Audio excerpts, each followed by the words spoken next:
They never wore horned helmets. Not once. Not in battle. Not in history. But go ahead. Type the word Viking into Google Images. What do you see? 1,000 shirtless men in leather armor, screaming under lightning, with six-pack abs, perfect hair, and enough testosterone to power a small generator. They swing axes the size of refrigerators. They roar like metal band mascots. They look like CrossFit Thor with daddy issues. It is glorious. It is cinematic. And it is completely fake. The truth? The horns came from a costume designer, not a warrior, not a king. A man making opera costumes in 1876? That's right. The most famous warrior image in history was born in a theater under candlelight, silk curtains, and polite applause. And somehow, over the next century, we turned that stage prop into a religion. Because in the end, we don't just love history. We love the drama we added to it. When we imagine Vikings, we don't picture farmers or traders or the quiet rhythm of village life. We picture chaos, storms, fire, men shouting in languages that sound like thunder. They sail into battle under black skies, their ships carved like dragons, their beards soaked in blood and glory. They raid, they conquer, they burn monasteries just because it's Tuesday. That is the image we love. That is the Viking we want to exist. Because this version is cinematic. He is simple. He fits neatly inside a movie trailer, a video game, or a beer commercial. He has no taxes to pay, no crops to harvest, no bad back from years of rowing a wooden boat. He is not a man, he is a myth with abs, and we keep him that way. Because the myth is easier to sell. Hollywood didn't give us history. It gave us branding. Every time we buy a t-shirt, play a game, or name a football team the Vikings, we are not celebrating the past. We are renewing a lie. A lie that feels good. A lie that makes us feel strong. Because if the real Vikings were just humans, then so are we. And that's less fun. Here's the thing. Real Vikings didn't look like movie posters. They didn't glow under lightning. They didn't slow motion scream in front of green screens. They were practical. They wore simple wool tunics, leather belts, and iron helmets so plain. You'd walk past one in a museum and never notice. No horns, no wings, no Hollywood sparkle. Because horns, in battle, are stupid. They get caught in cloaks, in shields.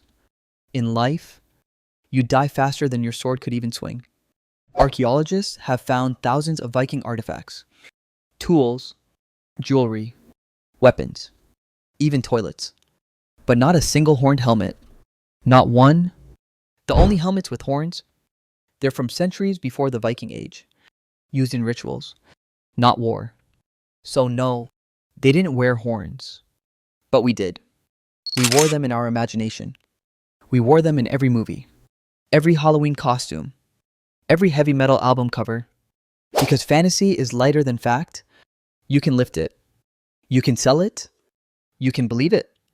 And once you believe it long enough, truth starts to look inconvenient. The year was 1876. Europe was obsessed with myths, nationalism, and really uncomfortable hats. Enter Karl Emil Doppler, a German costume designer with a great mustache. And a problem? He was working on Richard Wagner's new opera, Der Ring des Nibelungen. It was a story about Norse gods, gold, power, and betrayal. But the actors looked boring.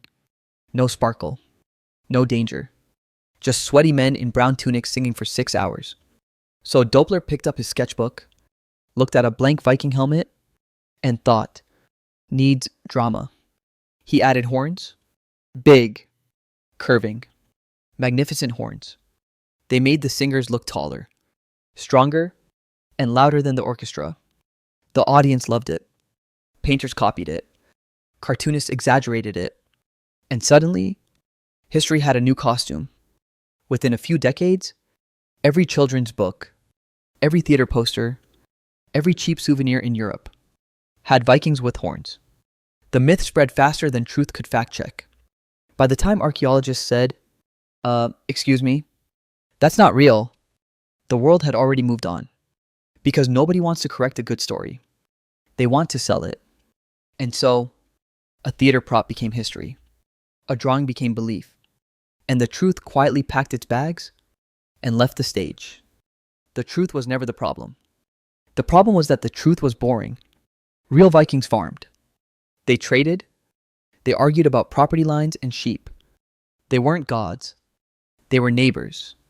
And that doesn't make for a good poster. So when the 19th century needed heroes, strong, pure, noble symbols of northern pride, the fake Viking showed up right on cue. He was tall. He was fierce. He didn't question his king or pay taxes. He was exactly what Europe wanted to believe about itself. And later, Hollywood wanted him too. Because Hollywood doesn't need truth. It needs a look. It needs a silhouette that sells tickets. A helmet that says, "Here comes the legend." By the 20th century, the Viking had become the perfect American product. Part history, part fantasy, all marketing.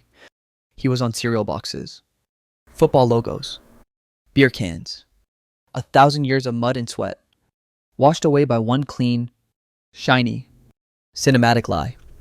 And maybe that's why it stuck. Because deep down, we don't want to learn from history. We want to feel it. Louder, bloodier, prettier than it ever was.